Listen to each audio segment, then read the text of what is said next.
Ito po muna mga kapatid, atin lang pong kausapin si Colonel Medel Aguilar, ang spokesperson po ng AFP sa napaka-importanting issue. Magandang umaga po, Colonel. Magandang umaga din po, Manong Ted and DJ Testa. Magandang Opo. umaga rin sa ating tagapakinig. Opo, salamat po sa inyo pong panahon muli. Ito hong kasing sinasabi na taken out of context, no? Yung pong talumpati ni General Browner, paano po namin ito tatanggapin na taken out of context kung klaro naman yung konteksto at mga salitang ginamit niya sa kanyang talumpati na meron pong nangyayari ngayon na masasabi nating, sabi niya, destabilization efforts. Yan po'y kaiba sa plot. Kasi kung plot, nagpaplano. Efforts, ginagawa talaga. If you're going to construct it, seriously, sa paggamit ng kanyang salita po. Go ahead, sir. Sir, the way I understand po yung sinasabi, paliwanag na rin ni General Browner, yung plot po kasi, tapos na yung plano, mayroon na yung mga actors na gagawa sa mga role, at meron na rin silang klarong objective, probably that is to overthrow or to bring down a government. Hindi po natin nakikita yon sa situation ngayon. The efforts were there to upset the stability that we are having right now.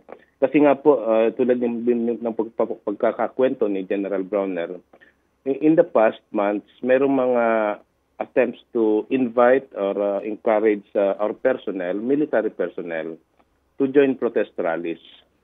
That we cannot allow, and I think that is very inappropriate. Okay, so you're saying na ang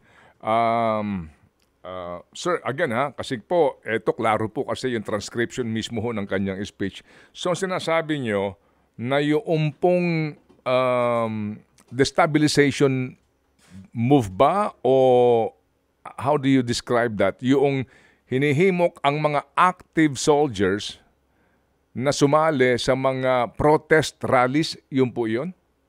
Yun po ang sinasabi ng aming Chief of Staff, sir, kasi yun po ang isang activity that we cannot be involved with because ang serbisyo po natin is the protection of the people and the state, and we want to focus on that mission. Pero sir, kami nga ho dito, sabi nga namin kanina, hindi ho maganda ito, no? Kapag may mga ganito pong galaw, ang sino man, either active or retired. Pero kung ganun po, bakit hindi ganun ang sinabi niya? Na diretso, di ba? I mean, why do you have to say all of this? Nakausap ko yung iba sa kanila, sabi ko sa kanila, you have the right to do that, but because, etc., etc., so kung ganun po ang pangyayari, ba't di niya po sinabi yun as it is? I think ginamit niya lang po yung ganong pagkukwento ng mga nakaraang incidents or activities na namomonitor po natin, na na-report din sa atin, to remind our troops na hindi tayo dapat sumama sa ganyang mga activities. Opo. Sige po. So, sir, so dito po, kinukumpirma ninyo na may mga kumakausap sa mga active servicemen na sumama sa mga protesta. Parang ganun po ang nangyari noong mga nakaraang buwan. Opo. Pero wala na po ito sa ngayon kasi nga patuloy naman po yung pag-ikot at pagsasagawan ng diseminasyon ng mga impormasyon at mga paalala na rin sa ating mga kasundaluhan sa mga dapat nating ginagawa. Opo. Yung pong protestang iyon, tungkol saan yun kaya, sir? Ang protesta na yon, hindi po ako privy po kung ano yung napag-usapan. Kasi di ba sinabi rin po ni General Browner na nakausap niya yung ibang retired officers na pinakiusapan niya na huwag idadamay po ang ating mga active soldiers. Opo. Sige po. Pero sino po kaya yun, sir, na mga retired military personnel na humihikayat sa mga nasa active service na magprotesta? Identified po kaya ninyo, sir? Hindi ko rin po kilala kung sino Mhm. sila. Mhm. Hindi rin po nabanggit ni General Browner kung sino ang mga yon. Mm. Basta ang importante po, naipahayag na po ng ating Chief of Staff sa ating mga retiradong opisyal.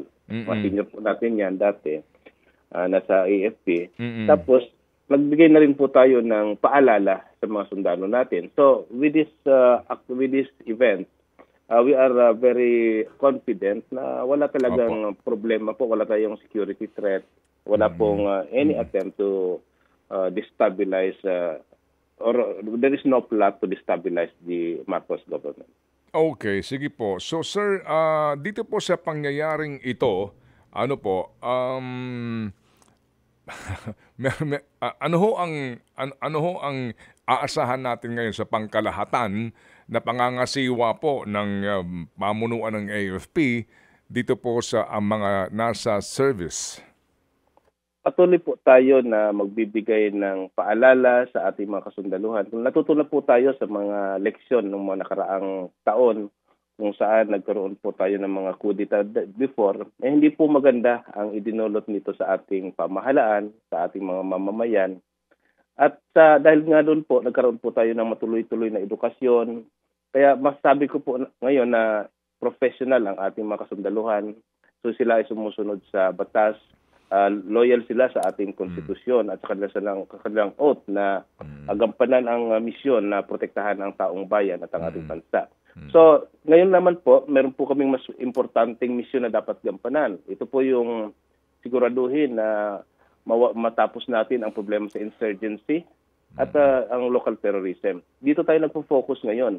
And then at the same time, pinapalakas din po natin ang ating sandatahang lakas ng Pilipinas para po sa pagharap sa mga challenges, lalo na po sa ating teritoryo, sa ating mga exclusive economic zone, na dapat ay handa tayong lahat para ipagtanggol yun. Opo. Dito po sa usapin po ng MUP,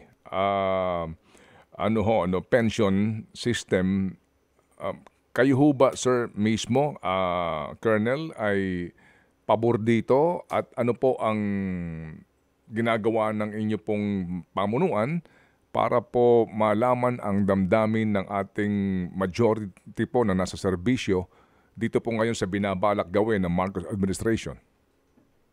May mga discussion na po kung paano siya itatayo yung sistema, saan manggagaling yung seed capital. At ito naman po ay naipahayag na ng marami nating mga opisyal, kahit po siya ang ating Secretary of National Defense na talagang pinagtanggol niya po yung kapakanan ng ating mga kasundaluhan dahil na rin po sa mga hirap na kanilang pinagdadaanan. Hintayin na lang po namin muna siguro na lumabas yung batas kung ano man po ang nilalaman nito.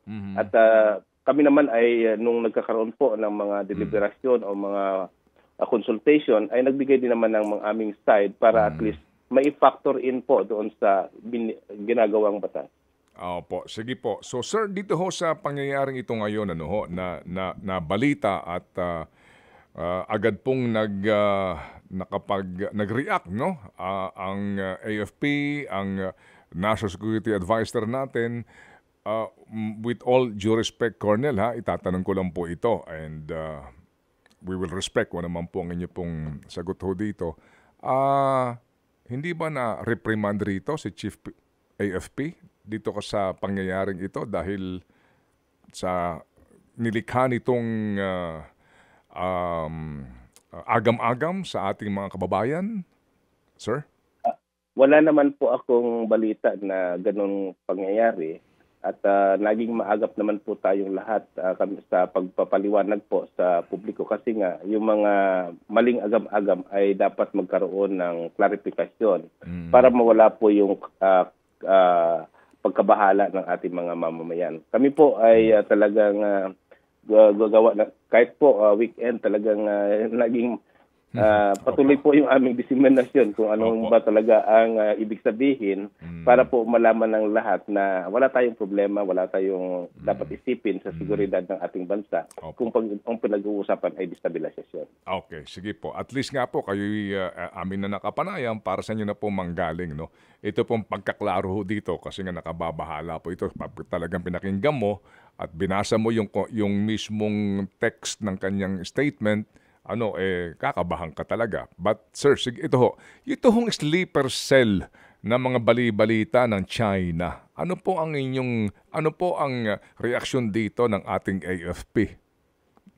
Ito naman po ay siguro nasa kamay po ng ating Philippine National Police, ng ating other law enforcement agencies.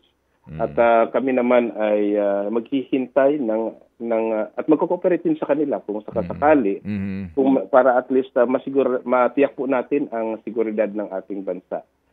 Hintayin natin ang resulta ng investigasyon para magawa po natin ang tamang hakbang. So, wala ho kayong ganun pong impormasyon, sir, na pwedeng i-share sa publiko? Kasi isa rin po yan sa nakakatakot, no? Na may mga Chinese presence sa Pilipinas, particularly Metro Manila, na nag-iipon ng armas and at any time ay maaaring gumalaw. Sigurado po ako na may mga impormasyon din yan na nakakalap ang ating mga operatiba. Pero I'm not at liberty po to discuss this in public kasi may mga operational matters na hindi dapat makompromiso. Opo, sige po. Ano po ang instruction po sa panghuli po, Colonel, sa ating Air Force, sa AFP in general, dito po sa mga posible hong mass repatriation na mangyayari dito po sa Israel perhaps o kaya po sa Lebanon kapag hindi po napigil ang pagtindi ng tensyon para po sa ating pong ayuda na manggagaling po sa ating AFP? Kami po ay nakahanda doon sa level 4 situation, ibig sabihin yung mandatory repatriation kung sakali man po na talagang sumiklab na ang labanan sa loob mismo ng Israel. At nagsagawa na po tayo ng plano kung saan tayo pwedeng dumaan, saan tayo magtatayo ng temporary safe haven para maging madali po yung shuttling ng ating mga apektadong kababayan mula sa Israel papunta doon sa safe haven na yon. At yun naman po is identified na. So inintay na lang po natin ang utos mula sa itaas sa ating DFA, sa ating Pangulo, kung ito po ay sasagawa na. Sa ngayon po, ang ginagawa po ngayon ay gamit po yung mga commercial aircraft which is more practical right now. And then kami naman ay handang tumugon po sa pangangailangan ito. Opo, sige po. Salamat po na marami, Colonel, sa inyo pong panahon sa aming programa at pagbibigay po ng kaliwanagan sa napaka-importanteng isyong ito. Thank you po. Maraming salamat din po, Manong Ted, at maraming salamat sa pagbibigay sa amin ng pagkakataon na maipahayag po ang klarifikasyon para sa mga napaka-importanteng isyu. Magandang umaga po sa ating Thank you. Thank you very much. Yan po ang paliwanag ng ating spokesperson ng AFP. Ted Filon at DJ Chacha. Ngayon, nasa Radyo 5, 92.3 News FM. Monday to Friday, 6 to 10 a.m.